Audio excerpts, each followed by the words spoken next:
పిట్ట కొంచెం కూత ఘనం అంటారు. ఇగో ఈ చిట్టి పాపను చూస్తే ఇదే శాస్త్రం గుర్తుకొస్తుంది. ఏపీలోని నందిగామలో ఉండే ఈ పాప పేరు కైవల్య. 4 నెలలే ఉంటది.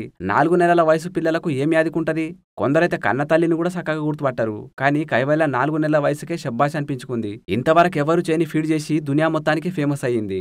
ఇయాల రేపు 3వ క్లాస్ పోరగానికి కూడా ఏబిసిడీలు కూడా సక్కగస్తలేవు. ఇక బొమ్మలంటారా, రంగులని బట్టి మాత్రమే గుర్తుపడుతుంటారు. కానీ కైవల్య పక్షులు, కూరగాయలు ఇంకా జంతువుల బొమ్మలను గుర్తుపడుతుందంట.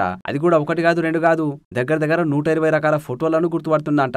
ఇది కూడా ఒక రికార్డే మరి. వాళ్ళ పాపకున్న మెమరీ పవర్ ను, ఐక్యూని మొదట్లో లైట్ తీసుకున్న తల్లి హేమ అటెనక పరిశాన్ అయిందంట. చూస్తేనేమో 4 నెలల వయసే ఉంది, కానీ ఇంత షార్ప్ గా ఉంది ఏంది అని బిడ్డ టాలెంట్ ను అందరికి చూపెడతందుకు వీడియో తీసిందంట. గిట్లనే ఎవరో ఉండి అసలు ఇటువంటి రికార్డు ఇప్పటి వరకు ఎవరు క్రియేట్ చేయలేదు, ప్రపంచ రికార్డులోకి పంపిస్తే మంచిగుంటదని సూచన చేసిండ్రంట. ఇంకేంది, వీడియో రికార్డ్ చేసిన హేమ దాన్ని నోబుల్ వరల్డ్ రికార్డులకు పంపించింది. వాళ్ళు కూడా పాప టాలెంట్ కు ఫిదా అయినరంట.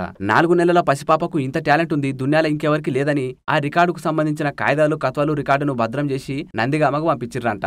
ఆ రికార్డును చూసి కైవల్య ఫ్యామిలీ మస్తు మురిసిపోయింది. తల్లి కడుపులో ఉండగానే విద్యలు బుద్ధులు నేర్చుకుని వచ్చినట్టుందిగా పుట్టిది. ఫ్లాష్ కార్డ్స్ నేను ఇంట్రడ్యూస్ చేశాను, 4 to 5 సెట్స్ ఇంట్రడ్యూస్ చేశాను.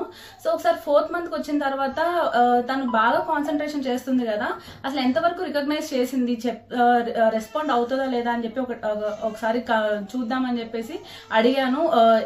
నేను 2 ఫ్లాష్ కార్డ్స్ పట్టుకొని ఏ కార్డ్ పట్టుకోమంటే ఆ కార్డ్ పట్టుకునేది. నేనైతే షాక్ అయ్యాను నిజంగా, అన్ని పట్టుకుంటుందని అయితే అసలు ఎక్స్పెక్టే చేయలేదు.